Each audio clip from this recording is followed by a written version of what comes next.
Hi, എന്തുകൊണ്ട് വിശേഷം? സുഖമായിട്ടിരിക്കുന്ന എല്ലാവരും. ഞാൻ ഇന്നിവിടെ ചെയ്യാൻ പോകുന്നത് ഒരു നല്ലൊരു കുടംപുളി ഇട്ട നാടൻ മീൻ കറി. അത് മീനെന്ന് വെച്ചാൽ ഏട്ടാന്ന് പറയും, അല്ലെങ്കിൽ തേടെന്ന് പറയും. അങ്ങനെ നല്ലൊരു കുടംപുളി ഇട്ടൊരു തേട് കറിയാണ് ഞാൻ വെക്കുന്നത്. അപ്പം നമുക്ക് ഇൻഗ്രീഡിയൻസ് അറിയണ്ടേ? നമുക്ക് മുളക് പൊടി, കാശ്മീരി ചില്ലി പൗഡർ ഒരു 3.5 സ്പൂണോളം ഇടണം. മല്ലിപ്പൊടി ഒരു 2 സ്പൂൺ, പിന്നെ മഞ്ഞൾപ്പൊടി അര ടീസ്പൂൺ, പിന്നെ ഉലുവാപ്പൊടി 1/2 ടീസ്പൂൺ, കുരുമുളക് കുറച്ച് കുരുമുളക് ഒരു സ്പൂൺ, പിന്നെ കുറച്ച് പൊട്ടിക്കാൻ വേണ്ടി ഉലുവ ഇടണം. അത് കഴിഞ്ഞിട്ട് വേണ്ടത് കുഞ്ഞുള്ളി ഒരു 10-15 കുഞ്ഞുള്ളി, പിന്നെ ഇഞ്ചി ഒരു വലിയ കഷ്ണം, പിന്നെ ഒരു 10-12 അല്ലി വെളുത്തുള്ളി ഇടണം, 2 പച്ചമുളക്, പിന്നെ കറിവേപ്പില പറയണ്ടല്ലോ, കറിവേപ്പില എപ്പോഴും ഞാൻ ഉപയോഗിക്കുമല്ലോ. പിന്നെ കുടംപുളി. ലാസ്റ്റ് വേണ്ട സാധനം എന്താണ്? ഏട്ട അല്ലെങ്കിൽ തേട്.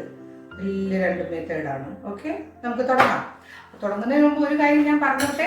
എനിക്ക് സബ്സ്ക്രൈബ് ചെയ്യണം, ഷെയർ ചെയ്യണം, ലൈക്ക് ചെയ്യണം, കമൻറ്റ് ചെയ്യണം. എന്തെങ്കിലും തെറ്റുകുറ്റങ്ങളുണ്ടെങ്കിൽ എനിക്ക് കമൻറ്റ് ചെയ്ത് പറയുക, ഞാനത് തിരുത്താം. ഓക്കെ, നമുക്കിനി തുടങ്ങാം. ബായോ. നമുക്ക് കുറച്ച് എണ്ണ വയ്ക്കാം. 2-3 എണ്ണ. ഓക്കെ, 3-3.5 സ്പൂൺ എണ്ണ ഉണ്ടാവുന്നത്. ഞാനൊരു ഉദ്ദേശത്തിനാണ് ഒഴിക്കുന്നത് കേട്ടോ. നിങ്ങൾക്ക് എണ്ണ കുറച്ച് വേണമെങ്കിൽ കുറച്ച് ഒഴിച്ചാൽ മതി, കൂടുതൽ വേണമെങ്കിൽ കൂടുതൽ ഒഴിക്കുക കേട്ടോ. ഞാൻ കുറച്ച് എണ്ണ ഒഴിച്ചിട്ടുണ്ട്. എണ്ണ ചൂടാവട്ടെ. ചൂടായി കഴിഞ്ഞിട്ട് നമുക്ക് ആദ്യം കടുകിടാം. നമുക്ക് ഉലുവ പൊട്ടിക്കാനായിരുന്നു.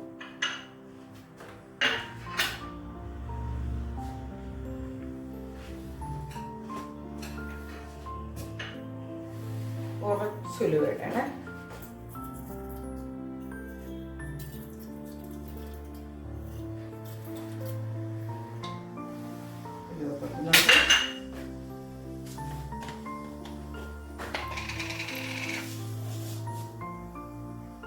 ഉലുവ പൊട്ടട്ടെ. പൊട്ടി കഴിഞ്ഞിട്ട് നമുക്ക് കടുക്.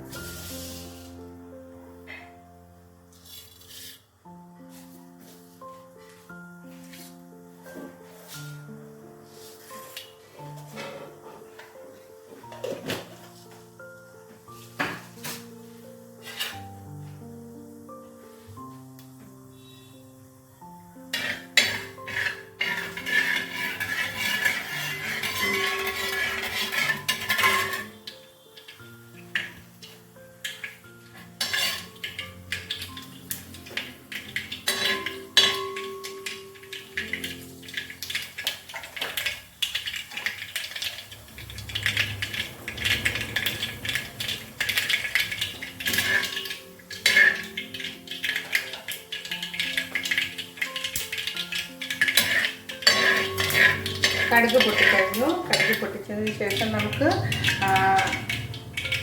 കുഞ്ഞുള്ളി ഇടുന്നു.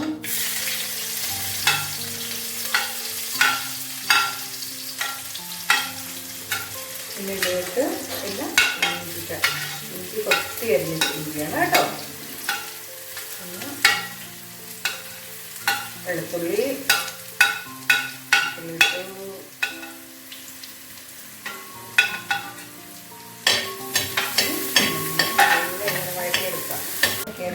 ഉള്ളി ഏതാണ്ട് മൂത്തും. ഒരുപാട് മൂപ്പിക്കണ്ട. മൂപ്പിക്കാതെ ആദ്യം നമ്മൾ തീ കുറയ്ക്കുക.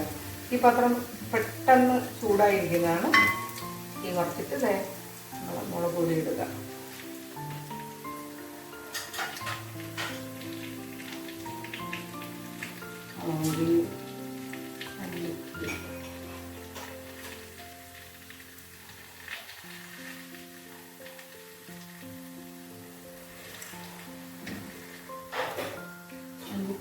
കുറച്ച് മഞ്ഞൾപ്പൊടി,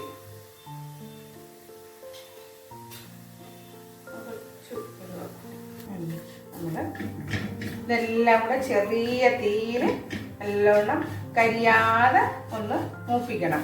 ഈ മുളക് പൊടിയുടെയും മല്ലിപ്പൊടിയുടെയും പച്ചമണം മാറുന്നത് വരെ ഒന്ന് മൂപ്പിക്കുക. അടുക്കി പിടിക്കാതെ കരിയാതെ ചെറിയ തീയിലിട്ട് നല്ലോണം മൂപ്പിക്കുക. നല്ലവണ്ണം മൂപ്പിക്കുക. അതിനിടയിൽ നമ്മൾ നല്ല കറിവേപ്പിലയും കൂടെ ഇടുക. കറിവേപ്പില കണ്ടും കൂടെ ഇടുക. നമ്മളുടെ മുളക് പൊടിയും മല്ലിപ്പൊടിയും നല്ലോണം മൂത്ത ഒരു മണം വരുന്നുണ്ട്, ഉലുവപ്പൊടിയുടെയും നല്ലൊരു മണം വരുന്നുണ്ട്. അപ്പോഴത്തേക്ക് നമ്മൾ ഈ പുളി വെള്ളത്തിലിട്ട് വെച്ചിരിക്കുകയാണ്, അതിനെ ഒന്ന് പുളി വെള്ളം ആക്കി വെച്ചിരിക്കുക.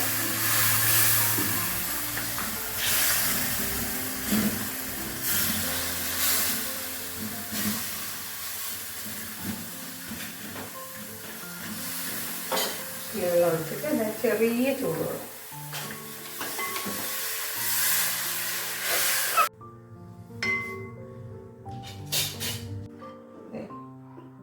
വെള്ളം ഞാൻ ചെറിയ ചൂടുവെള്ളമാണ് ഒഴിച്ചത്. അതിൽ ഞാൻ ഉപ്പിട്ടിട്ടില്ല. ഉപ്പിടുക. ഉപ്പിട്ടു. 2 സ്പൂൺ ഇട്ടാൽ മതി.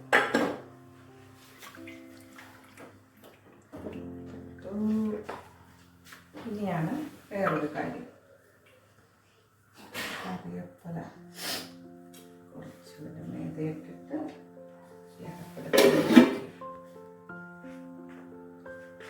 നമുക്ക് തുറന്നു നോക്കാം.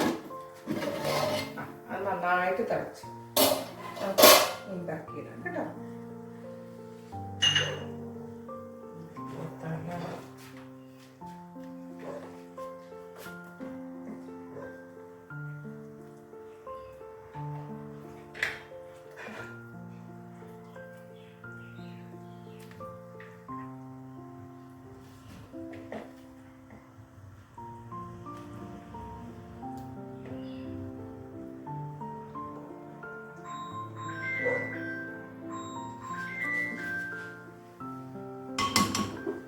നമുക്ക് ഇതൊന്ന് തളിച്ചോക്കാം.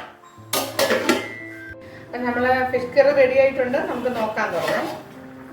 തിളച്ചുകൊണ്ട് ഒന്ന് ഇളക്കിക്കോട്ടെ.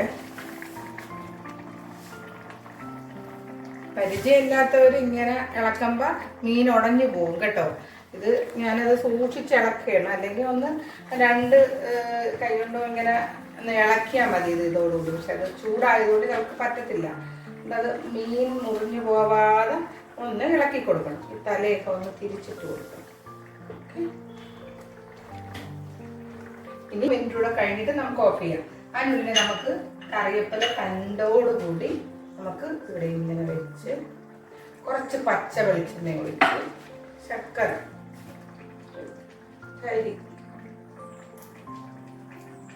കുറച്ചൊരു മണത്തിന് വേണ്ടി ഇനി നമ്മൾ അടച്ചിട്ട് അങ്ങ് ഓഫ് ചെയ്ത് വെക്കുക. അവിടെ ഇരുന്നിട്ട് നല്ല പറ്റും, വീണ്ടും പറ്റും. ഈ പാത്രം എന്ന് പറയുന്നത് നല്ല ചൂട് നിൽക്കുന്ന പാത്രമായിരുന്നു. ഞാൻ ഇപ്പോഴേ അങ്ങ് ഓഫ് ചെയ്ത് അടച്ച് വെച്ചിരിക്കുകയാണ്. ഇനി അതിലിരുന്ന് വെന്തോളും. ഇനി എനിക്കൊരു കാര്യം കൂടെ പറയാനുണ്ട്. നിങ്ങളാണ് എൻ്റെ പ്രേക്ഷകർ. എനിക്ക് സപ്പോർട്ട് ചെയ്യണം, സബ്സ്ക്രൈബ് ചെയ്യണം, ലൈക്ക് ചെയ്യണം, ഷെയർ ചെയ്യണം. എന്നെ സപ്പോർട്ട് ചെയ്യാതെ പോകരുത് കേട്ടോ. എല്ലാവരും കാണണം. ഓക്കെ, കമൻറ്റ് പറയണം. Okay, thank you so much.